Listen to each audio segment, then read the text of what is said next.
자, 바로 시작해볼까요? 오늘 이 해설에서 우리가 파헤쳐볼 주제는요, 부모라면 누구나 한 번쯤 가슴이 철렁 내려앉았을 법한 아주 깊고 감정적인 이야기입니다. 바로 우리 아이들이 때때로 거칠게 반항하거나 아니면 반대로 완전히 무기력의 늪으로 빠져버리는 그 진짜 이유에 대해서입니다. 부모님들이라면 진짜 하루에도 12번씩 속으로 이런 생각 하시잖아요. 아니, 우리 애는 도대체 왜 자꾸 엇나가는 걸까? 정말 지치고 혼란스러운 순간에 머릿속을 맴도는 바로 그 질문이죠. 일단 이 엄청난 피로감과 답답함 우리 스스로 충분히 인정하고 넘어갑시다. 여러분 잘못이 아니에요.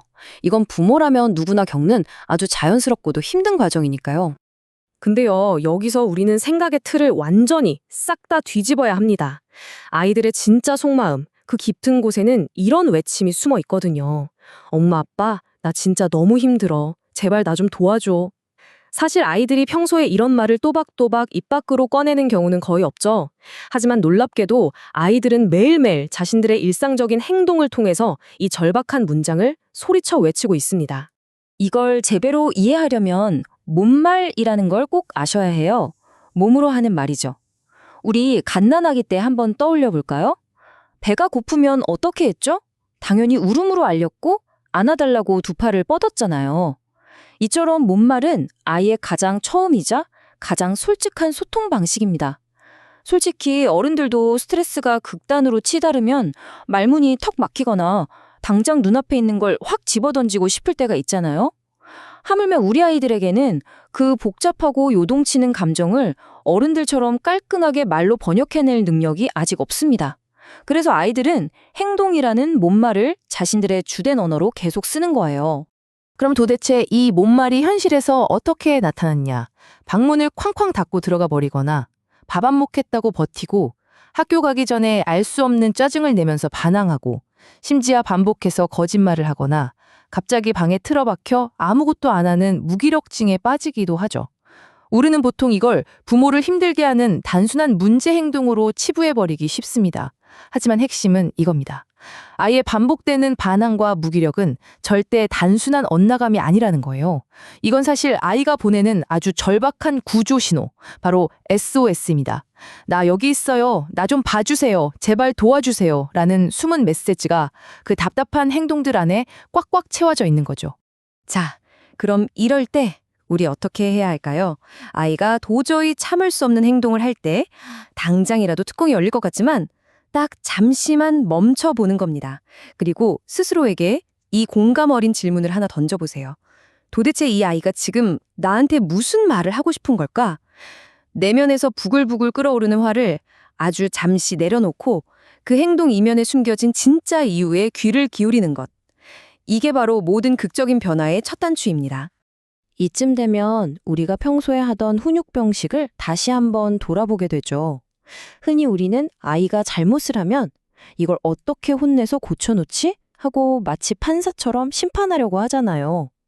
하지만 심리학적으로 보면요. 잘못은 수치스러운 흠집이 아니라 성잔의 언어입니다. 걸음마 배우는 아기들 생각해 보세요.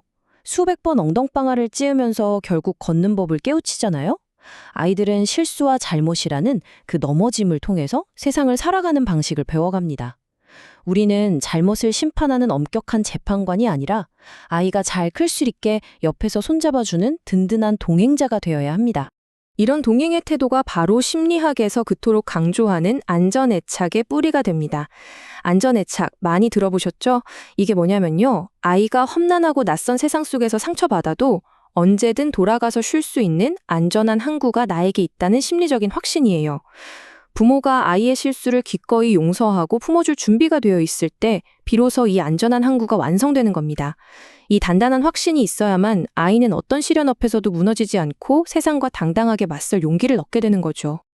근데 여기서 절대 오해하시면 안 되는 포인트가 하나 있습니다. 용서하라는 게 아이의 나쁜 행동을 그냥 우쭈쭈하면서 덮어주라는 뜻이 절대 아니에요.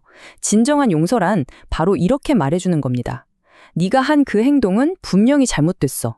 하지만 그럼에도 불구하고 나는 널 여전히 사랑해. 어떤 느낌인지 아시겠죠?